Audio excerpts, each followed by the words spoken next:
अस्सलाम वालेकुम। आप देख रहे हैं प्रोग्राम एजेंडा 5। मैं हूं खतीजा राठौर। मौजूदा हुकूमत अपना तीसरा बजट पेश कर रही है। आवाम को कितना रिलीफ देगी इस पे भी बात करेंगे। साथ ही 80,000 जो अरब रुपए हैं उसका कर्जा इस वक्त मौजूद है और अब देखना ये है कि ये जो कर्जा है ये पाकिस्तानी अवाम के रिलीफ के लिए किस हद तक लगाया गया और कौन से इतने बड़े प्रोजेक्ट्स थे जिसकी वजह से हमें IMF के प्रोग्राम में जाना पड़ा। पाकिस्तान इस वक्त खित्ते में सबसे ज़्यादा टैक्स वसूल कर रहा है। खुद एहसन इकबाल साहब ने भी इस बात का इतराफ़ किया और अब ये भी बताया जा रहा है कि 22 सनतों में से 16 सनतों में पाकिस्तान की मईशत कामयाब हुई है। देखना यह है कि कल जो बजट पेश होने जा रहा है उससे मिडिल क्लास अवाम को जो है कितना रिलीफ दिया जा सकता है। साथ ही वफाक ने सूबों से मुतालबा किया था तरक्याती मंसूबों में कटौती का और हमने देखा कि पंजाब इस वक्त सबसे ज़्यादा अमाउंट वफाक को दे रहा है। साथ ही दूसरे नंबर पर सिंध, फिर KP, जबकि बलोचिस्तान के तरक्याती मंसूबों में से कटौती नहीं की जाएगी और अब यह फैसला हुआ है कि 920 अरब रुपए सूबे वफाक को देंगे। बजट मंजूर होते ही एक हदफ जो है वो पूरा करना होता है और इस रवा साल भी हमने देखा था कि FBR जो है वो अपना हदफ पूरा नहीं कर सकी। बजट आते ही अवाम को कितना रिलीफ मिलेगा जब हमने देखा कि वफाक के पास कमर्शियल बैंक्स में, स्टेट बैंक्स में वो पैसा नहीं रहा तो फिर पेट्रोलियम लेवी में इजाफा कर दिया गया और अब यही बताया जा रहा है कि एक बार फिर ये इजाफा किया जा सकता है।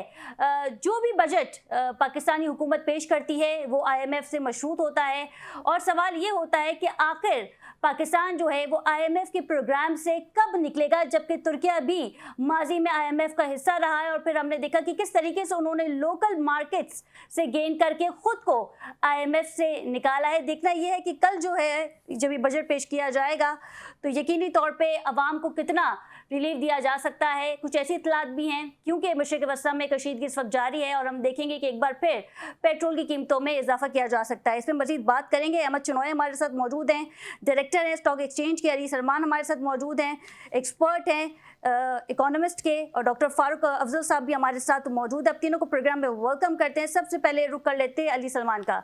सर, कल बजट पेश होने जा रहा है, क्या समझते हैं आप कि अवाम को कितना रिलीफ दिया जा सकता है? 80,000 अरब रुपए का कर्जा है जिसकी अदायगी वफाक को करनी है। जी, बहुत शुक्रिया मुझे अपने प्रोग्राम में मदऊ करने के लिए। मैं यहीं से बात शुरू करता हूँ। आपने कर्ज़ों की अदायगी पर बात की है। पिछले 3 सालों में इस वक़्त जो अच्छी खबर सबसे बड़ी ये है कि हमारे पास फ़िस्कल स्पेस में इज़ाफ़ा हुआ है। आज से 3 साल पहले नेट फ़ेडरल रेवेन्यू का 91% हिस्सा हम कर्ज़ों की अदायगी पे खर्च कर रहे थे, जो इस साल कम होके तकरीबन 57% रह गया है।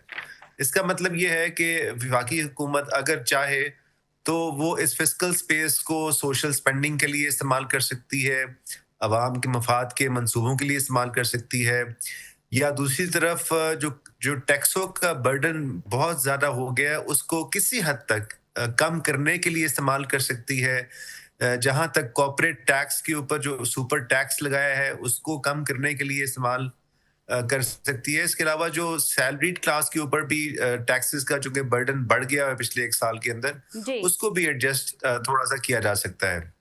तो अली सलमान साहब, आप समझते हैं कि आइंदा जो बजट पेश किया जाएगा यानी कि कल पेश किया जाना है तो उसमें टैक्सेस में कमी आ सकती है? हुकूमत की जानिब से कोई ऐसी पॉलिसीज बनाई जा सकती होंगी?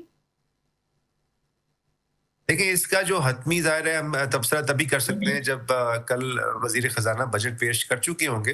जी, लेकिन जो अख़बारात में रिपोर्ट हुआ है उसके मुताबिक कोई 1% या अशारिया 5% के करीब हम देख सकते हैं, उम्मीद कर सकते हैं कि टैक्सेस में, डायरेक्ट टैक्सेस के रेट्स में कमी होगी। इसके अलावा एक जिसका मुझे तवक्को है कि हुकूमत जो एक्सपोर्टर्स के ऊपर इस वक़्त डबल टैक्स लगा हुआ है। जी, एक्सपोर्टर्स पहले 1% एडवांस टैक्स देते हैं, उसके बाद इनकम टैक्स भी देते हैं पिछले 1 साल से।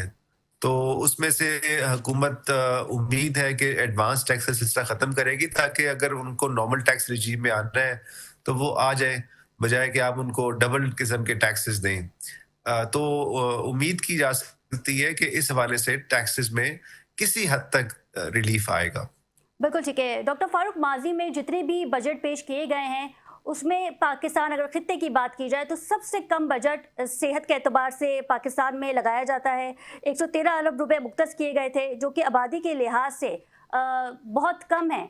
इससे बेहतर आपने देखा कि भूटान में जो है वो अच्छा खासा बजट पेश किया जाता है सेहत के एतबार से। पड़ोसी मुल्क भारत को देख लिया जाए, अफगानिस्तान को देख लिया जाए, श्रीलंका को देख लिया जाए। जी, बिस्मिल्लाहिर्रहमानिर्रहीम। आपकी बात बिल्कुल सही है। जो भी हमारे करीबी जो हमसाये मुल्क हैं, अगर आप उनका देखें ओवरऑल, अगर जो स्टैंडर्ड होता है, देखिए हेल्थ एजुकेशन के लिए मेरा ख्याल है कि खित्ते में हम सबसे कम रकम रखते हैं। हालांकि ये इतना ज़रूरी है, कम से कम 2% जो है ना, या 3% हमारा हेल्थ के लिए, देखिए ये एक ऐसी ज़रूरी, मैं कहूँगा, फैसिलिटी है, वाजबी है, जो गवर्नमेंट के ऊपर है कि अवाम को सेहत और तालीम को जो है ना वो मैं तो कहूँगा फ्री दें। ये इतना यानी सस्ता हो कि जो है ना वो भी उनका ये उनके ऊपर वाजिब है, उनके ऊपर। लेकिन अनफॉर्चुनेटली हमारे यहाँ 0.00 समथिंग करके वो उसको एक कार्रवाई के तौर पे रखा जाता है। अगर आप जीडीपी का देखें, 113 बिलियन रुपीस की अहमियत क्या है, मतलब ये ऊंट में उसके मुंह में जीरा डालने के बराबर है।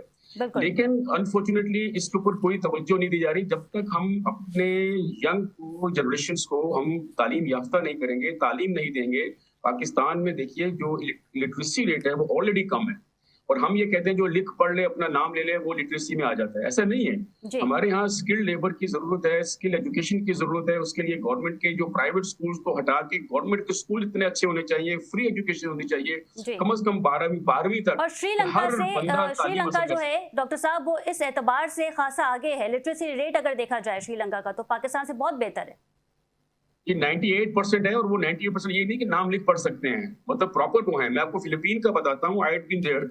वहां पर टैक्सी ड्राइवर्स, इवन जो आम जो लोग होते हैं, मिनिमम 12 तो पढ़े होते हैं, लेकिन टैक्सी ड्राइवर्स बीबीए किया हुआ है, इंजीनियरिंग किया हुआ है। इवन जो बस कंडक्टर्स है वो इंजीनियरिंग किए हुए हैं। मतलब हर बंदा, सब्जी फरोश, आपको पढ़ा लिखा नजर आएगा।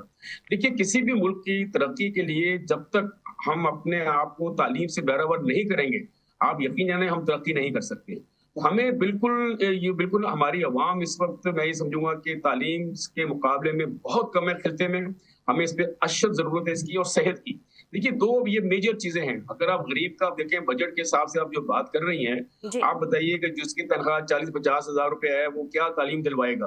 प्राइवेट स्कूल आज मिनिमम 5,000 रुपया फी बच्चा फीस लेते हैं, मिनिमम। हम प्राइवेट स्कूलों की तरवीज कर रहे हैं, गवर्नमेंट स्कूलों को हम खत्म कर रहे हैं। ये दुनिया में कहाँ है? अमेरिका में भी 12वीं तक, जो 12वीं ग्रेड तक कहते हैं, वहां पर तालीम जो है ना वो बिल्कुल अर्जा होती है, बिल्कुल अर्जा। हर बंदा तालीम हासिल कर सकता है। अच्छा पॉइंट उठाया है, तो आपसे ये भी जान लेते हैं कि जो बजट मुख्तस किया जाता है माजी में, और कल भी बजट पेश किया जाएगा, तो वो सरकारी स्कूलों के लिए बेहतरीन साबित हो सकता है, या हुकूमत को अपने तौर पर इसमें मजीद इजाफा करना होगा? क्योंकि करप्शन का भी तो एक एलिमेंट है ना हमारे मुल्क में। देखिए, बात यह है कि जब से 18वीं तरमीम आई है, हम लोगों ने जो तालीम का जो एक शोबा है वो हमने सूबों में दे दिया, ठीक है। और अब ये सूबों की जिम्मेदारी है कि वो किस हद तक गवर्नमेंट स्कूल्स की तरवीज कर रहे हैं, किस हद तक अवाम को फ्री एजुकेशन देने की नीयत है उनकी। फेडरल गवर्नमेंट अगर 113 बिलियन रखती है, तो वो जाहिर बात है जो फेडरल गवर्नमेंट के अंडर स्कूल्स आते हैं, जो कॉलेजेस आते हैं, वो उसके लिए मुख्तस करते हैं पैसों को। लेकिन अब ये सूबों की जिम्मेदारी है। मैं इसलिए खिलाफ था कि तालीम का जो शोबा है वो फेडरल गवर्नमेंट के पास रहना चाहिए, हेल्थ का शोबा फेडरल गवर्नमेंट के पास रहना चाहिए। क्योंकि हो क्या रहा है कि करप्शन की वजह से, जो आपने बात की है, इस तरह स्कूलों में घोस्ट स्कूल्स बने हुए हैं पूरे सूबों में। सिंध में खास तौर पर बहुत ज्यादा हैं, बलूचिस्तान में हैं, केपीके में हैं, पंजाब में हैं, जहां पर के सिर्फ गोस्ट स्कूल्स हैं, गोस्ट एम्प्लॉइज हैं, गोस्ट टीचर्स हैं, तनख्वाहें जा रही हैं, सब पर्क्स जा रहे हैं, हर चीज जा रही है, but you won't see the schools and colleges there. ये इतना बड़ा करप्शन का एलिमेंट है, इसको कंट्रोल कौन करे? जो कंट्रोल करने वाले हैं वो भी करप्ट होते हैं। तो ये एक पूरा एक माफिया है एक्चुअली, जो इस चीज को लेके चल रहा है, और तालीम के जो ठीक है कंट्रोल करने की जरूरत है। जी ठीक है। अली सलमान साहब, ये बताइएगा कि एफबीआर अपना हदफ पूरा करने में नाकाम नजर आई, और 1,000 अरब रुपए का शॉर्टफॉल जो है वो देखने में आया है। फिर उसके बाद हम देखते हैं कि जब वफाक के पास पैसे मौजूद नहीं रहते, तो फिर बिजली, गैस और पेट्रोल की लेवी में जो है इजाफा कर दिया जाता है। देखिए, पिछले साल भी हमने यही देखा था कि एफबीआर अपना जो टैक्स हदफ के हसूली में उसकी नाकामी हुई थी। इस साल भी हम यही देख रहे हैं और इसकी एक तो बड़ी जो वजह है वो ये है कि हमारा जो टैक्स डिज़ाइन है वो अभी तक बहुत कॉम्प्लिकेटेड है, डिस्टॉर्टेड है। उसमें मुख्तलिफ इनकम ग्रुप्स के लिए मुख्तलिफ किस्म के रेट्स हैं। सेल्स टैक्स भी का रेट भी हमारे यहाँ बहुत ज़्यादा है। इनकम टैक्स, कॉर्पोरेट टैक्स का रेट भी बहुत ज़्यादा है, रीजन के एतबार से भी और हमारे जैसे आमदनी वाले मुल्कों के हिसाब से भी हमारे जो रेट्स हैं वो बहुत ज़्यादा हैं। लेकिन ना ही आईएमएफ और ना ही हुकूमत इस बात के लिए तैयार है कि वो रेट्स को कम करके लोगों को इंसेंटिवाइज करे कि लोग इसके अंदर हमारे जो टैक्स बेस के अंदर ज़्यादा से ज़्यादा आएँ और टैक्स देने में हिचकिचाहट महसूस ना करें, क्योंकि उनको पता है कि अगर एक दफ़ा आ जाएँगे तो हम फँस जाएँगे।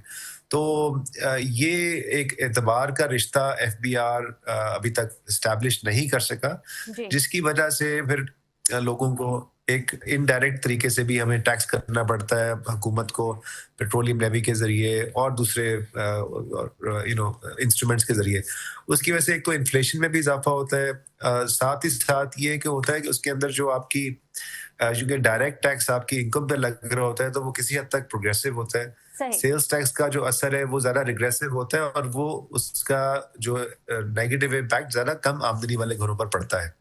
तो ये एक बड़ा डायलेमा है और अभी तक इतने हंड्रेड्स ऑफ मिलियंस अच्छा, डॉलर्स अली सलमान साहब, रिफॉर्म्स जो पर रेशियो हमारे कर चुके सामने हैं आया है, और लेकिन उसका फायदा नहीं बन रहा। जी, जो रेशियो हमारे सामने आया है वो आप करेक्ट कर सकते हैं कि 28% से ज़्यादा पाकिस्तानी अवाम गुर्बत की लकीर से नीचे है।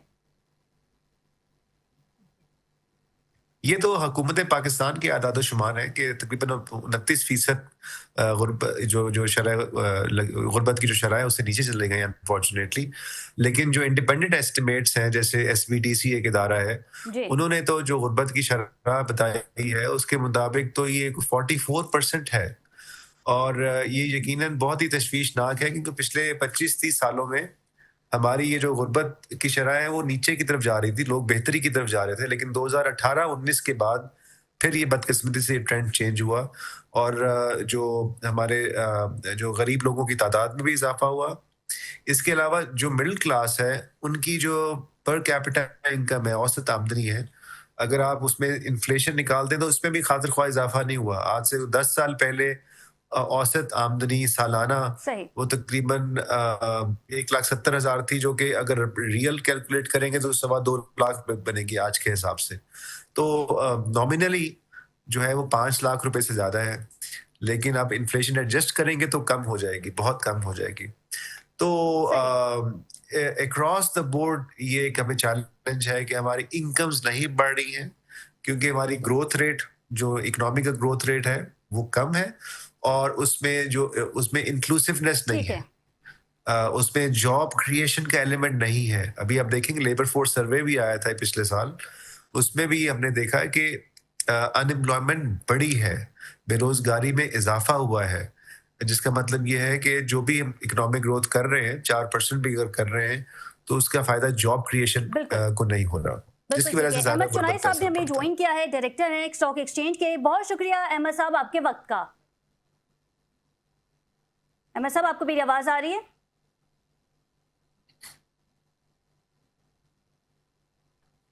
ठीक है डॉक्टर साहब, एफबीआर की कलेक्शन के हवाले से भी हम बात कर रहे थे, लेकिन जिस तरह मैंने इंट्रो में आगाज़ किया कि पाकिस्तान मईशत के हवाले से अक्सर ये कहता है कि हम आईएमएफ के प्रोग्राम में हैं।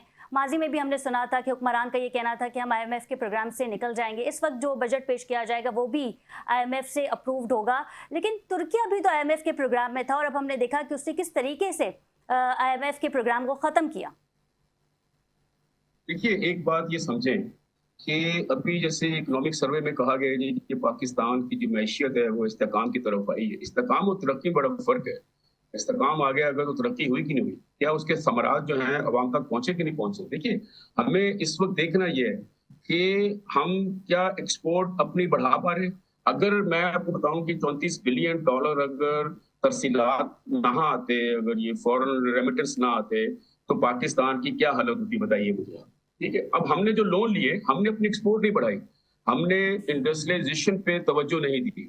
देखिए, हम कर्जों पे चलते हैं और ये कोशिश करते हैं कि तरसीलात ज़र हमें बाहर से आ जाए हमारे पास। हमारी जो इंटेंशन है ना वो पाकिस्तान की तरक्की के लिए नहीं है एक्चुअली, उस इस्तेकाम की तरफ है कि जी पैसे लेके रखें। आज भी जो आपके फॉरेन रिजर्व्स हैं उसमें अगर आपके $9 बिलियन निकाल दें जो दोस्त मुल्कों के हैं, तो बेसिकली तो आपके पास $9 बिलियन अपने हैं। तो 9 बिलियन आप खर्च भी नहीं कर सकते। तो हमें तो तरसीलात ज़र ने बचाया, अगर वरना हालत और खराब होती। और 3.7% कह रहे हैं इकोनॉमिक ग्रोथ है हमारी। जी अब 26 करोड़ जैसे मुल्क के लिए कम से कम 6.5 to 7% होना चाहिए। इंडिया की देखिए इस वक्त जो है ना तकरीबन इस वक्त उनकी 5% है, इस वक्त 6.2% 5% है सॉरी उनकी। और क्योंकि हालांकि कितना बड़ा मुल्क है वो, 1.5 अरब आबादी का मुल्क है। चाइना का 5% है, आप सोचे वो भी तकरीबन 1.5 अरब का मुल्क है। हमें हमारी जो जीडीपी ग्रोथ है उसको बढ़ाने की जरूरत है। उसके लिए क्या इंडस्ट्री लगानी पड़ेगी, एक्सपोर्ट, हमें एक्सपोर्ट पे तवज्जो देनी पड़ेगी, इन्वेस्टमेंट पे तवज्जो देनी पड़ेगी, ताकि इंडस्ट्री लगे और हमारा एम्प्लॉयमेंट जनरेट हो। उससे इनको टैक्सेस भी आएंगे, फॉरेन एक्सचेंज भी आएगा इनको। लेकिन अनफॉर्चुनेटली हमारे यहाँ इंडस्ट्रीज बंद हो रही हैं, उस पर जी तवज्जो नहीं है कि भाई हम किस तरह जो है इंडस्ट्रियलाइजेशन की पॉलिसी लेकर आए। देखिए ये तो अभी फ्रीलांस ने $1 बिलियन का कर दिया, आपको $3.8 बिलियन की आपकी आईटी की एक्सपोर्ट हो गई।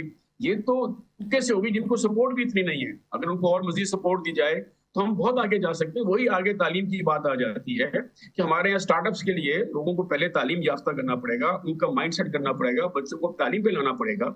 60% हमारी जो पॉपुलेशन है that is less than 30 years old है। दुनिया में कहीं ऐसे इतनी बड़ी आबादी नहीं है। लेकिन क्या हमने, वो थ्रेट बन सकती है हमारे लिए, वो अपॉर्चुनिटी भी हमारे लिए है। सही तो क्या हमने उस यूथ को बेहतर बनाने के लिए, उनको तालीम देने के लिए, ये सब काम के लिए कुछ किया कि नहीं किया? हमें इसमें देखिए जरूरत है एक्सपोर्ट बढ़ाने की। तरसीलात की तरफ जगह जरूर है, लेकिन उसके इंडस्ट्री लगानी पड़ेगी आपको। तुर्की क्यों निकला? तुर्की देखिए, तुर्की का एक्सपोर्ट जो है इस वक्त $272 बिलियन है। उन्होंने अपनी एक्सपोर्ट बढ़ाई। गवर्नमेंट ने एक ऐसा कंड्यूसिव एनवायरनमेंट वहां क्रिएट किया एक्सपोर्ट के लिए कि वहां इंडस्ट्री लगी। एक्सपोर्ट बढ़ाने वालों को वो आज भी बहुत उसको बैकअप देते हैं, उसको बहुत सपोर्ट करते हैं उसको। फिर उनके यहाँ भी फॉरेन तरसीलात भी आती हैं। तो देखिए वो मुल्क जो है ना, वो अपने मुल्क की उस इसलिए वो निकला वहां से IMF से, उन्होंने अपनी एक्सपोर्ट बढ़ाई, इंडस्ट्री लगाई उन्होंने। ठीक है, हमने बिल्कुल काम ठीक नहीं है, किया। बिल्कुल ठीक है। डॉक्टर साहब, अहमद चनौरी साहब ने हमें ज्वाइन किया है। बहुत शुक्रिया अहमद साहब आपके वक्त का। जी जी सर ये बताइएगा, कल बजट पेश किया जा रहा है, किन सेक्टर्स को बजट में सबसे ज़्यादा फ़ायदा होगा? अगर बैंकिंग के एतबार से बात की जाए, व्हीकल्स के हवाले से बात की जाए, और वो सरमायाकार जो स्टॉक एक्सचेंज में अपना पैसा लगाते हैं, उनके लिए कितना मुफीद और फ़ायदेमंद साबित हो सकता है? देखिए, बजट फायदेमंद जब साबित होगा जब इसमें कोई नए टैक्सेस की बात नहीं की जाए, टैक्स रेवेन्यूज बढ़ाने की बात जरूर की जाए कि अगर आज 6 लाख लोग टैक्स देते हैं या 60 लाख लोग टैक्स देते हैं तो फिर 1 करोड़ लोग तो कम से कम टैक्स दें। तो हम उस पर काम कर रहे हैं और वही चीज जो है वो फायदेमंद साबित होगी कि जब लोग टैक्स नेट में आए और मुल्क में अपना ड्यू शेयर अदा करेंगे तो फिर कोई वजह नहीं कि पाकिस्तान के जो रेवेन्यू कलेक्शन है, जो 14,000 से अब 16,000 की हम बातें कर रहे हैं, वो आ जाए। और ये इंतहाई जरूरी इसलिए भी है कि आधे से ज्यादा यानी 62% तो हमारा रेवेन्यू जो है वो सिर्फ और सिर्फ सूबे को चला जाता है। 18 के करीब जो है वो हम दे देते हैं हमारी आर्म फोर्सेस के लिए। तो सूबे जो 20% बचता है उसमें हुकूमती निज़ाम, हुकूमती उमूर कैसे चलेंगे, और साथ में साल भर की इंटरेस्ट की जो पेमेंट है, जो हमारा 200 अरब से जायद का लोकल लोन है और 125 अरब बिलियन डॉलर इस का जो मरतबा है तो हमने देखा है कि वफाक ने सुबह से भी ये कहा है कि तरक्कियाती बजट का थोड़ा हिस्सा जो है वो वफाक को दिया जाए, और 920 अरब रुपए जो है वो दिए जा रहे हैं वफाक को सुबह की जानिब से, जिसमें सबसे ज्यादा जो कंट्रीब्यूट है वो पंजाब कर रहा है, फिर सिंध और फिर KP के। देखिए, मैं समझता हूँ ये अच्छी बात है, और जहाँ हमें वफाक का पता हो कि वफाक के पास किटी में कुछ नहीं बाकी रहता, वहाँ अगर सूबे जो है वो अपना हिस्सा थोड़ा सा शेयर कर लेते हैं वफाक के साथ, तो फिर वफाक की मुसीबतें आसान हो जाती। इसलिए कि मईशत चलाने की तमाम कर जिम्मेदारी तो हम वफाक पर डाल देते हैं। सूबे तो अपना हिस्सा लेकर जो अपना डेवलपमेंट करना चाहते हैं वो करते हैं। लेकिन मैं समझता हूँ कि आज वक्त आ गया है कि ये मुनसिफाना तकसीम हो और वफाक भी अपने पैरों पे खड़ा हो, और वफाक जहाँ आर्म फोर्सेस का बजट बेयर करता है वहाँ वफाक जो है वो इंटरेस्ट की रीपेमेंट को भी बर्दाश्त करता है और एक्चुअल अमाउंट भी वापस पेमेंट की बात करने की बात करता है। तो ये एक विन विन पोजीशन होगी अगर ये 900 कुछ अरब रुपए जो है वो वफाक की किटी में दोबारा आते हैं, तो थोड़ा सा मैं समझता हूँ एक ब्रीदिंग स्पेस मिलेगा और आगे जाके इसको मजीद रैशनलाइज करने की भी जरूरत है। अच्छा अहमद साहब, क्योंकि बजट तो कल पेश किया जाएगा, लेकिन आपका तज्जिया तबसरा ले लेते हैं। क्या समझते हैं आपके बजट पेश होने के बाद स्टॉक मार्केट में मंदी या फिर तेजी का रुझान है? देखिए, जहां तक हमारी इत्तलात हैं, स्टॉक मार्केट के हवाले से कोई बड़ी चेंजेस नहीं है। एक आध चेंज है जिसमें शायद स्टॉक प्लेयर्स को और स्टॉक मार्केट में इन्वेस्टमेंट करने वालों को फायदा होगा। तो मैं समझता हूं कि स्टॉक की मार्केट जो है वो बेहतर रहेगी और मजीद जो है वो हम इसमें बढ़ोतरी भी देख सकते हैं और साथ साथ लोगों का एक कॉन्फिडेंस लेवल, एक ट्रस्ट लेवल भी जो है वो स्टॉक मार्केट में और भी आ सकता है। बिल्कुल ठीक है। डॉक्टर साहब, सॉरी अली सलमान साहब, हमने ये भी देखा कि एक्सपोर्ट के हवाले से एहसन इकबाल साहब का भी स्टेटमेंट मौजूद है कि इतना मुस्बत रुझान नहीं देखने में आया। इसकी बड़ी वजह ये भी थी कि जिन फैक्ट्रीज़ में गैस और इलेक्ट्रिसिटी इस्तेमाल होती है वो इतनी महंगी है कि ऑटोमेटिकली पाकिस्तान की जो प्रोडक्शन है वो दुनिया में सबसे महंगी मानी जाती है, जिसकी बाइस हम अपने प्रोडक्ट्स को जो है वो सेल नहीं कर पाते। जी, पाकिस्तान का अगर हम एक्सपोर्ट टू जीडीपी का रेशियो देखें, हमारी कौमी आमदनी के हिसाब से आज से 20 साल पहले तकरीबन 16% हम एक्सपोर्ट कर रहे थे, जो इस वक्त कम होकर 9% रह गया है। और हमारे जो एक्सपोर्ट के वॉल्यूम है वो भी बढ़ नहीं रहे हैं अनफॉर्चुनेटली। अभी रिसेंटली हमें थोड़ी बहुत सपोर्ट मिल रही है सर्विसेज सेक्टर की एक्सपोर्ट से, आईटी सेक्टर से, लेकिन हमारा जो मैन्युफैक्चरिंग सेक्टर है वो एक्सपोर्ट नहीं बढ़ा पा रहा। उसकी वजह एनर्जी कॉस्ट भी है, मगर साथ ही साथ वैल्यू एडिशन का ना होना है। दूसरी एक बहुत बड़ी वजह ये है कि हम लोग कभी भी एक इंटीग्रेशन में नहीं आते, वैल्यू चेन इंटीग्रेशन के नहीं आते। हम लोग एक इंपोर्ट सब्स्टिट्यूशन पे काम करते हैं। हमारा डायरेक्शन ऑफ थॉट अभी तक ठीक नहीं हुई है। हमारी अभी तक जो इंडस्ट्रीज हैं वो प्रोटेक्शन के ऊपर चल रही हैं। ये सब कुछ बदलने की ज़रूरत है। ये बदल के ही हम दुनिया के साथ मुकाबला कर सकते हैं और दुनिया के साथ मिलकर फिर अपने लिए भी एक्सपोर्ट बढ़ा सकते हैं। अच्छा डॉक्टर साहब, क्या समझते हैं आप, क्योंकि मशरक़ वस्ता की सूरत हाल जो है वो भी कशीदा है, बताया ये जा रहा है कि अगर यही हाल रहा तो बजट के बाद एक बार फिर ऐलान होगा कि पेट्रोल की कीमतों में मज़ीद इजाफा कर दिया जाएगा। जब आपका पेट्रोल महंगा होता है तो आपकी अशिया खुर्दनोश और दीगर जो चीज़ें हैं वो भी महंगी हो जाती हैं। जी डॉक्टर फारूक। जी बिल्कुल सही कहा आपने। देखिए, इस वक्त भी जो IMF का जो प्रेशर ये है कि 1.7 ट्रिलियन रुपीस जो है वो पेट्रोलियम पे लेवी लगाई जाए।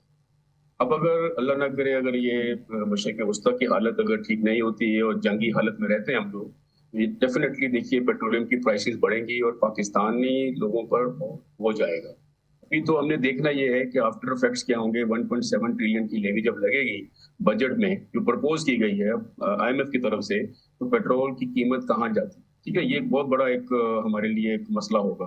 और यस, अगर मशरिक़ वस्ता की हालत खराब हुई, जंग जारी रही, तो ये लेवी जो लगाई जा रही है अननेसेसरी लगी। देखिए, ढाका में मैं बांग्लादेश में रहा हूँ, वहाँ अभी मैं रिसेंटली वापस आया हूँ। वहाँ पर इस जंग से पहले 110 टका था पर लीटर पेट्रोल था। जंग के बाद उनका 120 टका हो गया लीटर, वहां सिर्फ 10 टका बढ़ाया गया। अब हमारी समझ में नहीं आती, अगर हमारे पास यहाँ 240-50 चल रहा था, ये 415 पे कैसे पहुंच गया? ठीक है ना, वही आप देखें, वो भी उसी तरह इंपोर्ट कर रहे हैं ऑयल, हम भी ऑयल इंपोर्ट कर रहे हैं। तो हमारे यहाँ क्योंकि जो टारगेट्स अचीव नहीं हुए थे FBR के, वो 480-50-500 अरब के, वो उन्होंने लेवी लगा के अवाम को निचोड़ के पैसे निकाले।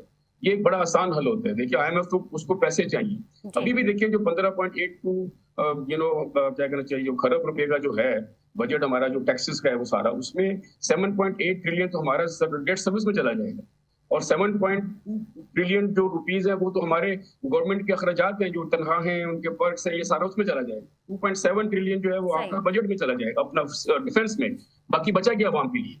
आप ये देखें ना कि तरक्याती काम कैसे होंगे, बल्कि तरक्याती कामों को 1 खरब रुपए से कम किया गया है कि जी ताकि आगे उसको मजीद जो है ना अखराजात को कंट्रोल किया। अखराजात देखिए गवर्नमेंट को खुद कम कर रहे हैं। जो पर्क्स है ना 7.2 ट्रिलियन रुपीज में, वो तकरीबन 3 ट्रिलियन के पर्क्स हैं इनके। देखिए वो कम करने पड़ेंगे इनको, जिसमें ट्रेवलिंग फ्री अलाउंस है, पेट्रोल है, गाड़ियां हैं, ड्राइवर्स हैं, मेडिकल अलाउंस है, बहुत कुछ है पर्क्स। Talking about salary. तो ये हमें कम करना पड़ेगा। अवाम को बोझ जितना था अवाम बर्दाश्त कर रही है, करती आ रही है हमेशा से। अब अशराफिया को, ये जो ब्यूरोक्रेट्स हैं, इनको गवर्नमेंट को अपने अखराजात जो हैं नॉन डेवलपमेंट एक्सपेंडिचर वो कम करने पड़ेंगे ताकि वो बोझ अवाम पे ना पड़े। तो ये बहुत जरूरी है। देखिए अल्लाह खैर करे कि बजट के बाद क्या होगा, महंगाई खत्म नहीं होगी, ये बता दूं आपको मैं। महंगाई जो खत्म है ना ये नहीं होगी। ठीक है, नहीं होगी। ठीक है अहमद साहब, जिस तरीके से डॉक्टर फारूक ये कह रहे हैं कि महंगाई ख़त्म नहीं होगी, और अगर टैक्स की बात की जाए तो पूरे खत्ते में पाकिस्तान वो मुल्क है जहां सबसे ज़्यादा हुकूमत टैक्स ले रही है। कल बजट पेश किया जाएगा, आप समझते हैं कि मज़ीद टैक्सेस जो हैं वो हुकूमत की जानिब से आम आवाम पे, गरीब आवाम पे लगाए जा सकते हैं, या थोड़ा बहुत रिलीफ मिल सकता है? अगर रिलीफ मिलेगा तो किन सेक्टर्स में मिलेगा? देखिए, मेरा ज़ाती ख्याल ये है कि मज़ीद टैक्सेस नहीं लगाए जाएंगे, बल्कि टैक्स में कमी की बात की जाएगी। ये बात जरूर होगी कि जो लोग टैक्स नहीं देते, जैसे हमने छोटे दुकानदार के 25,000 रुपये पर दुकान टैक्स में उसकी कुछ करते भी हैं, तो मैं समझता हूँ कि पे जरूर आ सकता है। लेकिन बाय एंड लार्ज तो मुल्क की दूसरी ताजिर तंजीमें हैं, उन्होंने जो है वो इसको अप्रिशिएट किया है, उन्होंने साथ में बैठ के नेगोशिएशन की है, और उसके बाद ये तरीकाकार अमल में लाया जाएगा। दूसरी बात जो हम ये समझते हैं कि जी मुल्क में महंगाई कम नहीं होगी, तो मैं ये आपको दावे के साथ कहता हूँ कि अगर ये जंग बंद हो जाती है फौरी तौर पर, तो फ्यूल प्राइसेस जो है वो अपने पुराने लेवल पे $60-70 के लेवल पे आ सकते हैं। और जब वो आ जाएंगे तो मैं समझता हूँ कि जो महंगाई का तूफान आया हुआ है रुक जाएगा, बल्कि उसमें कमी भी आ सकती है। तो हम बिल्कुल ही नेगेटिविटी की बात ना करें, हम इसमें पॉजिटिव हो जाएं। और जाहिर है जब तेल के प्राइसेस बढ़ेंगे तो हुकूमत के पास इसके अलावा चारा क्या रहेगा। मैं यहाँ हुकूमत को डिफेंड नहीं कर रहा, मगर मैं एक रियलिस्टिक बात कर रहा हूँ कि हाँ, हुकूमत को नए टैक्सेस बिल्कुल नहीं लगाने चाहिए, जो टैक्स नहीं देते उन पर टैक्स लगना चाहिए, और साथ साथ कलेक्शन के म्यार को भी बेहतर बनाना चाहिए। और लोग जो एफडीआर के खौफ से टैक्सेस नहीं देते और ग्रे मार्केट में काम करते हैं, वो भी जो है वो व्हाइट मार्केट में काम करेंगे, और व्हाइट मार्केट में काम होने से मुल्क को जो है रेवेन्यू मिलेगा। तो जहाँ हुकूमत अपना फर्ज अदा करे, वहाँ ताजिर बरादरी भी अपना फर्ज अदा करे, और मैं समझता हूँ कि ये पार्टनरशिप मिल के चल सकती है, अलग अलग डायरेक्शन में नहीं चल सकती। बिल्कुल ठीक है डॉक्टर फारूक, जिस तरीके से अहमद साहब ने कहा कि ठीक है हमें इतना मायूस नहीं होना चाहिए और टैक्सेस में कमी भी आ सकती है, लेकिन जिस तरीके से वज़ीर ख़जाना कह रहे थे कि 22 में से 16 सनती शोबों में मुस्बत ग्रोथ देखने में आई है, तो क्या आप इस बात से इत्तफाक करते हैं? देखिए, हमारी एक्सपोर्ट कम हुई है टेक्सटाइल्स में और डिफेंस में, एग्रीकल्चर में। आईटी ने कुछ हमको थोड़ा धारस दी और थोड़ा सपोर्ट किया सर्विस सेक्टर ने। एक्चुअली देखिए, बात ये है कि अहमद साहब की बात देखिए, मोहतरम में मेरे भाई हैं, बात ये है कि जब 1.7 ट्रिलियन रुपीस की लेवी लगेगी पेट्रोल पे, तो क्या आप समझते हैं कि महंगाई कम होगी? देखिए, उसका लॉजिस्टिक्स पे असर आएगा। लॉजिस्टिक्स का मतलब क्या है कि तमाम कमोडिटीज महंगी हुई, ठीक है ना। आप कहाँ तक महंगाई रोकेंगे? महंगाई कम होने का मकसद ये मतलब क्या होता है एक्चुअली, कि मैं एक चीज अगर 10 रुपए में ले रहा था, अभी तो महंगाई बहुत चल रही है ना हमारी, वो 8 रुपए की हो गई। मैं कहूँ यार चीजें कम सस्ती हो गई हैं। चीजें सस्ती नहीं हो रही। पेट्रोल की कीमत अगर कम भी हो जाएगी तो जो एक महंगाई का इसमें देखिए बात ये कि हमारे यहाँ तरक्की इस्तेकाम तो कहते आ गया है, लेकिन माशी तरक्की नहीं हो पा रही, जो कि सरमायाकारी अगेन सनती तोसी और बरामदात में सही उसको बढ़ाना पड़ेगा हमको। और उसके जो समरात हैं वो जब तक अवामी खुशहाली में तब्दील नहीं होंगे, देखें हम ये नहीं कह सकते कि जी अवाम का हमको ठीक है। देखिए, इन्फ्लेशन है, इन्फ्लेशन रहेगा। अब हम कहते हैं जी 30% से हम 9% पे आ गए, 8% पे आ गए। तो पहले 30% से प्राइस बढ़ रही थी, महंगाई कम नहीं हुई, अब वो 9% से प्राइस बढ़ रही है। अगर इन्फ्लेशन, देखिए ये तो एक ऐसी चीज है कि महंगाई को कम करने के तरीकाकार क्या है। देखिए, आपको अपनी प्रोडक्शन को बढ़ाना पड़ेगा, सप्लाई को बेहतर करना पड़ेगा। तो कैसे होगा? अगर मेरे पास इंडस्ट्री लगे, एग्रीकल्चर प्रोडक्ट्स हैं, मुझे यील्ड बढ़ानी पड़ेगी, उसकी सप्लाई बेहतर करनी पड़ेगी। यहाँ पर जखीरा अंदोज जितने बैठे हुए हैं, बड़े माफियाज हैं, उन पर कोई हाथ नहीं डालता है। वो चीजों को रोक के बैठते हैं, चाहे गंदम हो, चाहे चावल हो, चाहे दालें हो, एनीथिंग तो हमें ये भी देखना है कि उसके समरात अवाम तक पहुंच रहे कि नहीं पहुंच रहे। हम ये नहीं कहते, देखिए हम भी चाहते हैं, हम भी पाकिस्तानी हैं कि पाकिस्तान तरक्की करे, इंशाल्लाह अल्लाह करेगा, तरक्की करेगा। लेकिन उसके लिए हमें वैसे इक़दाम करने पड़ेंगे जो नजर आए हमको, अवाम को समरात पहुंचे, हमें पता चले कि हाँ यार something is getting better actually. हम इम्पोर्ट कंट्री बनते जा रहे हैं और ये शुरू से होता आ रहा है। हमारी एक्सपोर्ट आज भी 28-30 बिलियन डॉलर के ऊपर है। हमें शर्म आनी चाहिए। जमाने में हम पाकिस्तान का चौथा बड़ा मुल्क है, कॉटन प्रोड्यूसिंग कंट्री, आज हम 8वें नंबर पर आ गए, बजाय उसमें तरक्की करने के हम नीचे आ गए। हमने कोई अच्छा काम नहीं किया कि हम तीसरे नंबर पर आए। हम कॉटन होने के बावजूद हमारी लेकिन आज वज़ीर खजाना ये कह रहे थे कि फीफा वर्ल्ड कप में पाकिस्तान के बनाए हुए फुटबॉल्स गए हैं, उन्होंने इस चीज की भी पजीराई की है। देखिए फुटबॉल ने क्या एक्सपोर्ट आपकी 10 बिलियन डॉलर की बढ़ा रही है क्या? कितने फुटबॉल गए होंगे? अब देखिए ना, बात ये नहीं कि एक चीज चली गई आपकी 100 बिलियन डॉलर की, 200 बिलियन डॉलर की, आप समझते हैं कि बहुत बड़ा है, ठीक है, वो पाकिस्तान का एक अच्छा आजाज है हमारे लिए, ऑनर है हमारे लिए, लेकिन वो आपका गेज नहीं हो सकता एक्सपोर्ट बढ़ाने का। हमें ये देखना है कि हम किस तरह अपनी तरक्की सरमायाकारी के जरिए और बरामदात को बढ़ा के कर सकते हैं। बरामदात को बढ़ाना बहुत जरूरी है। देखिए अदरवाइज पॉलिसी को तसलसल रखना जरूरी है, तवानाई की मुनासिब कीमत करना जरूरी है, आसान कारोबारी माहौल देना जरूरी है। ये जब तक नहीं होगा, देखिए हम ऐसे बिजनेसमैन हम चाहेंगे कि यार इस्तेकाम को हुकूमत को अब सरमायाकारी पर तवज्जो देना चाहिए, इन चीजों पर तवज्जो देनी, रेगुलेटरी सादगी हो। मेरे पास 27 डिपार्टमेंट बाहर खड़े होते हैं करप्शन के लिए, रिश्वत के लिए। किसी ने सोचा खत्म किया जाए उन डिपार्टमेंट्स को, डिजिटलाइज किया जाए, उनका अमल दखल कम हो।